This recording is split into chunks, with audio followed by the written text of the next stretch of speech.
What President Trump accomplished in NATO yesterday was game-changing and historic. 32 NATO countries committed to spending 5% of their GDP on defense, on actually investing in the NATO alliance. This historic moments like 5% at NATO, which historic moments like recruiting at the Pentagon, historic levels in the Army, the Air Force, and the Navy. President Trump directed the most complex and secretive military operation in history. And it was a resounding success, resulting in a ceasefire agreement and the end of the 12-day war.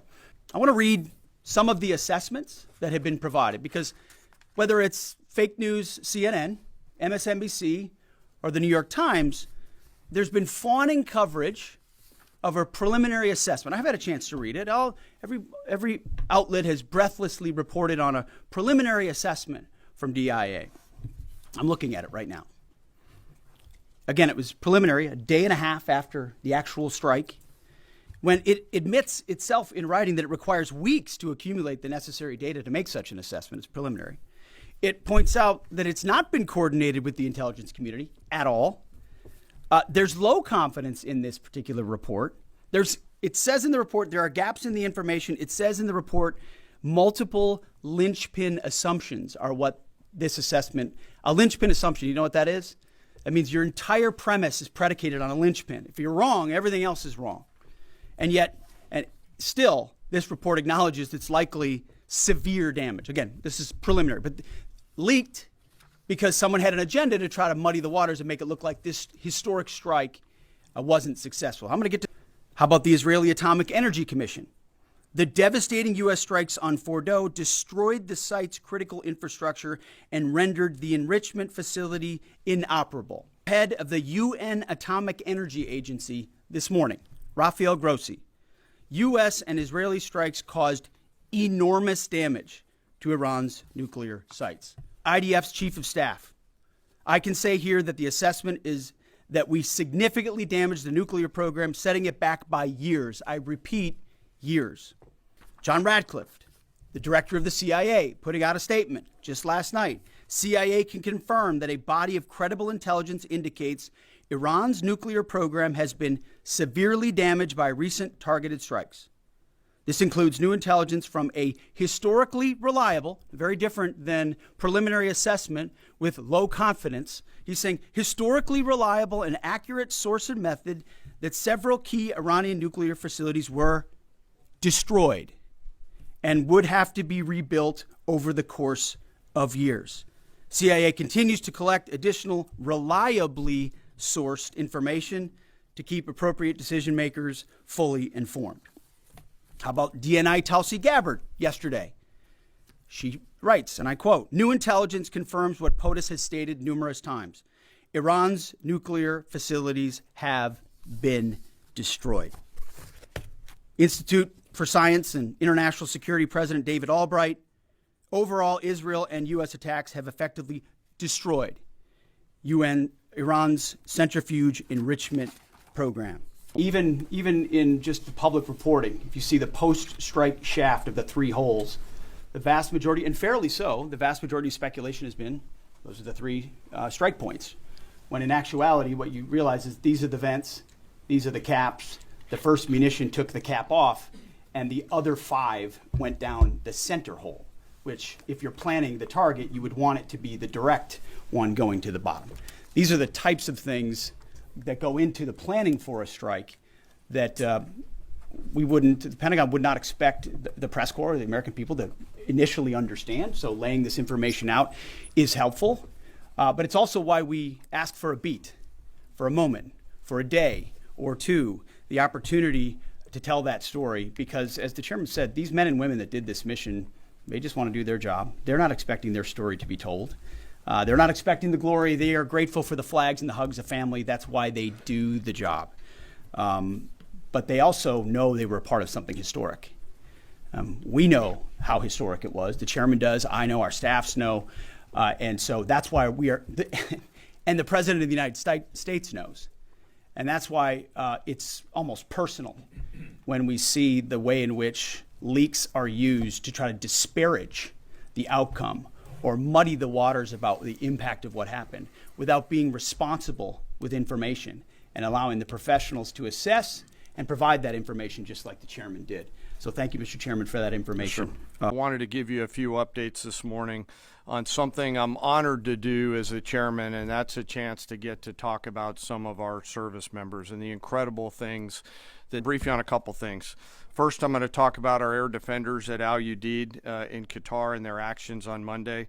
Then I'm going to walk you through a little bit about the academics that went into the attack against Fordo, the massive ordnance penetrator weapon, and we're going to show a video that highlights the effects that weapon has. Of course, nobody was down inside the target, so we don't have video from the target. First, on Monday, as the president has stated, on Monday morning we began to receive indications and warnings that Iran intended to attack U.S. bases in the region. That morning, building on the work that CENTCOM Commander Eric Kurilla had done, and on the orders of the president, at Al Udeid Air Base in Qatar and around the region, we assumed a minimum force posture.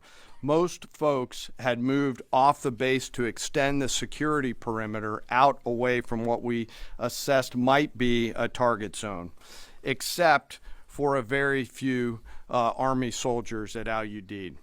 At that point, only 2 Patriot batteries remained on base, roughly 44 American soldiers responsible for defending the entire base, to include CENTCOM's forward headquarters in the Middle East, an entire air base, and all the U.S. forces there. The oldest soldier was a 28-year-old captain.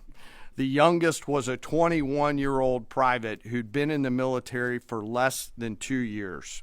So let's put ourselves out there for a second. Imagine you're that young first lieutenant, you're 25 or 26 years old, and you've been assigned as the tactical director inside the command and control element. You, at that age, are the sole person responsible to defend this base. Listening next to you is your early warning operator whose job is to notify you of imminent attack. There's 5 people inside a vehicle and 5 people outside of a vehicle around these, a total of, as I said, 44. By the way, you've sat in the Middle East for years, deployed over and over again, extended multiple times, always being prepared, but unsure of when that particular day will come that you must execute your mission and not fail at doing it. In this case, these Patriot crews were deployed from Korea and Japan as part of our U.S. forces there to ensure that we had the most capable missiles in the CENTCOM area of responsibility. As the day continues, you start to hear more and more chatter in the information space about a pending attack. And as the sun starts to set in the west, you get orders from your higher headquarters to make sure that your missile batteries are pointed to the north. There are just a few other teammates. It's hot, you're getting nervous, and you expect an attack. Outside of those Patriot vehicles, your hot crew, which is 1 NCO and 4 additional soldiers, turns a key and relinquishes control of those missiles to that young lieutenant inside the vehicle, and you wait.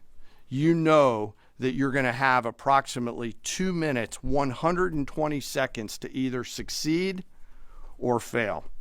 And then at approximately 12:30 p.m. on Monday, that's 7:30 p.m. in Qatar, as the sun sets in the west, Iran attacks.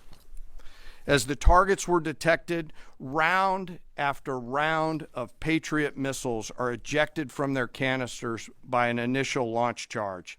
Then the main solid rocket motor ignites. You can feel this in your body if you've ever been around a Patriot taking a shot. And round after round goes out and guides against those missiles coming inbound. We believe that this is the largest single Patriot engagement in U.S. military history. And we were joined in this engagement by the Qatari Patriot crews. I'm not going to tell you how many rounds were shot, but it was a bunch. because of classified purposes. And we're aware that there's reports of something getting through. What we do know is there was a lot of metal flying around. Between attacking missiles being hit by Patriots, boosters from attacking missiles being hit by Patriots, the Patriots themselves flying around, and the debris from those Patriots hitting the ground, there was a lot of metal flying around. And yet our U.S. air defenders had only seconds to make complex decisions with strategic impact. These awesome humans, along with their Qatari brothers and sisters in arms, stood between a salvo of Iranian missiles and the safety of Al Udeid. They are the unsung heroes of the 21st century United States Army. And I know a lot of you have seen the videos online and the excitement as those Patriots departed their launchers and went up and guided. This really demonstrates the combat capability and capacity of our Army air defenders. Simply stated, they absolutely crushed it. If you'd flip this over, thanks. Let me next move to a walkthrough of the GBU-57 massive ordnance penetrator weapon and share a little bit about the planners who did this and their work on the weapon. First, let me set the stage for you. There's an organization in the U.S. called the Defense Threat Reduction Agency, DTRA. DTRA does a lot of things for our nation, but DTRA is the world's leading expert on deeply buried underground targets. In 2009, a Defense Threat Reduction Agency officer was brought into a vault at an undisclosed location and briefed on something going on in Iran. For security purposes, I'm not going to share his name. He was shown some photos and some highly classified intelligence of what looked like a major construction project in the mountains of Iran. He was tasked to study this facility, work with the intelligence community to understand it, and he was soon joined by an additional teammate. For more than 15 years, this officer and his teammate lived and breathed this single target, Fordow, a critical element of Iran's covert nuclear weapons program. He studied the geology. He watched the Iranians dig it out. He watched the construction, the weather, the discard material, the geology, the construction materials, where the materials came from. He looked at the vent shaft, the exhaust shaft, the electrical systems, the environmental control systems, every nook, every crater, every piece of equipment going in and every piece of equipment going out. They literally dreamed about this target at night when they slept. They thought about it driving back and forth to work, and they knew from the very first days what this was for. You do not build a multi-layered underground bunker complex with centrifuges and other equipment in a mountain for any peaceful purpose.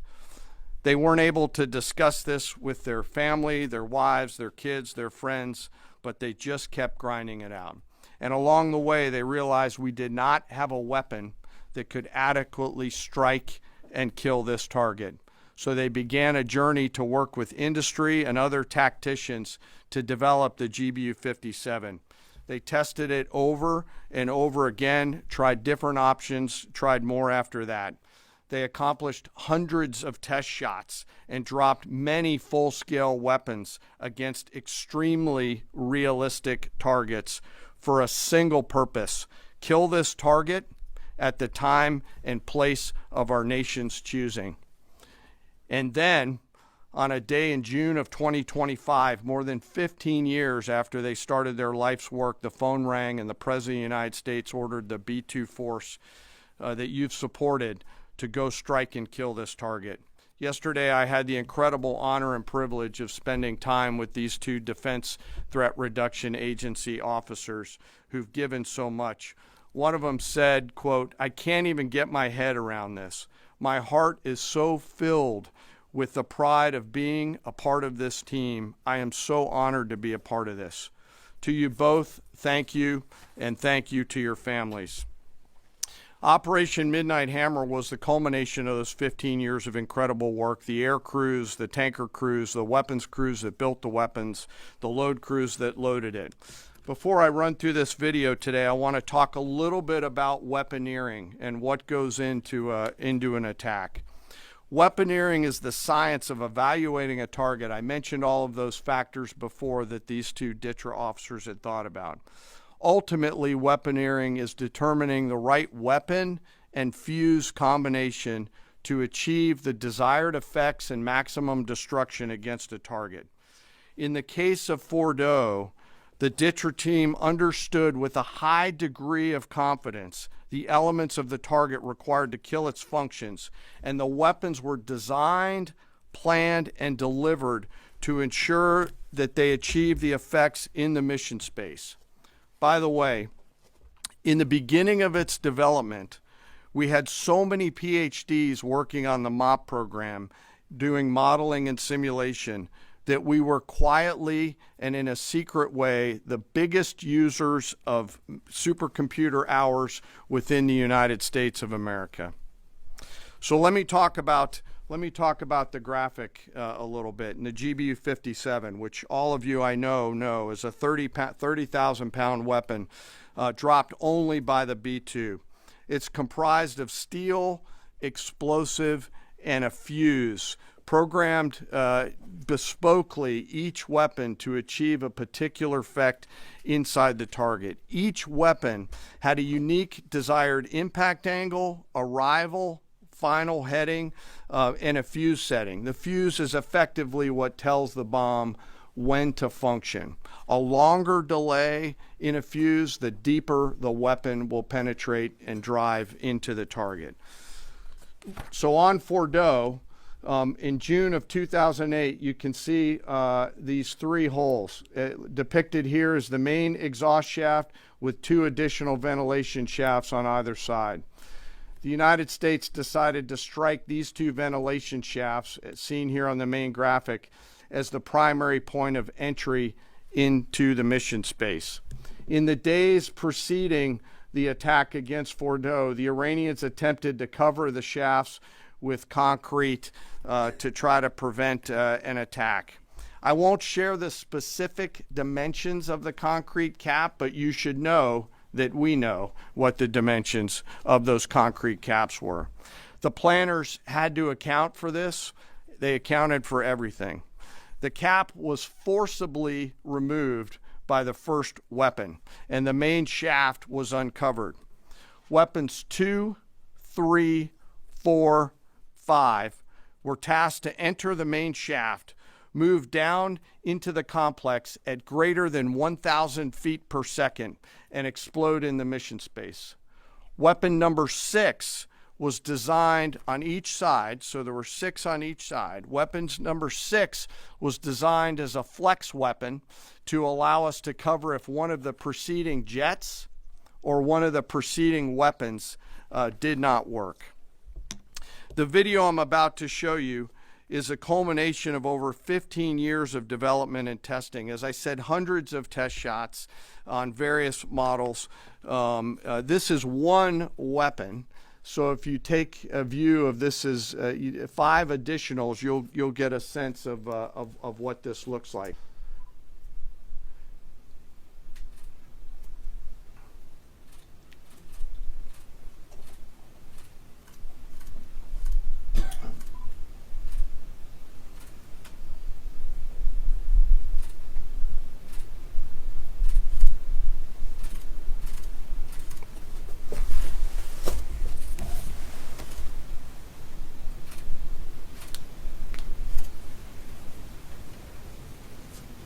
Keep it going for a minute. You'll see inside the mission space.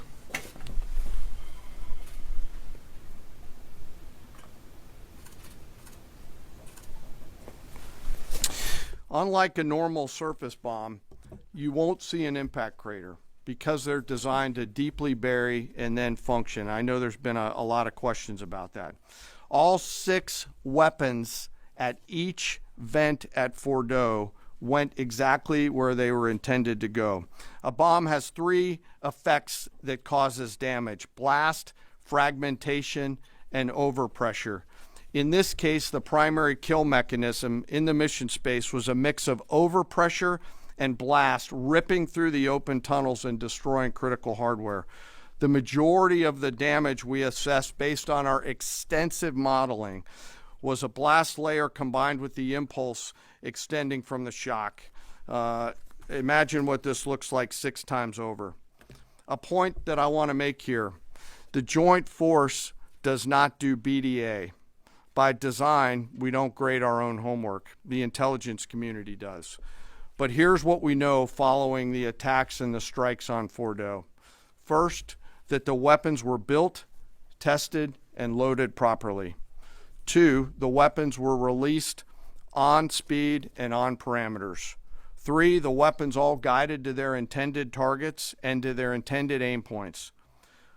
4, the weapons functioned as designed, meaning they exploded. And we know this through other means, intelligence means that we have that were visibly, we were visibly able to see them. And we know that the trailing jets saw the first weapons function, and the pilots stated, quote, "This was the brightest explosion that I've ever seen. It literally looked like daylight." Let me now turn to the bomber crews themselves, give you a few details about them. The crews that attacked Fordo were from the active duty Air Force and the Missouri Air National Guard. The crews ranked from captain to colonel, and most were graduates of the Air Force Weapons School headquartered at Nellis Air Force Base in Nevada. I will state for the record that there is no beach volleyball or football at the Air Force Weapons School. They were male and female aviators on this mission. And a crew member told me when I talked to them on video the other day that this felt like the Super Bowl, the thousands of scientists, airmen, and maintainers all coming together. One last story about people. When the crews went to work on Friday, they kissed their loved ones goodbye, not knowing when or if they'd be home. Late on Saturday night, their families became aware of what was happening. And on Sunday, when those jets returned from Whiteman, their families were there. Flags flying and tears flowing. I have chills literally talking about this. The jets rejoined into a formation of 4 airplanes followed by a formation of 3 and came up overhead Whiteman proudly in the traffic pattern, pitching out to land right over the base and landing to the incredible cheers of their families who sacrifice and serve right alongside their family members. Like I said, there were a lot of flags and a lot of tears. One commander told me this is a moment in the lives of our families that they will never forget. That, my friends, is what America's Joint Force does. We think, we develop, we train, we rehearse, we test, we evaluate every single day. And when the call comes to deliver, we do so. I could not be more proud standing up here today of our Joint Force. I'm filled with gratitude that I get to tell their story. And as we stand here right now, our forces remain on a high state of readiness in the region, prepared to defend themselves. And one last thing, our adversaries around the world should know that there are other DTRA team members out there studying targets for the same amount of time, and will continue to do so. Thank you very much.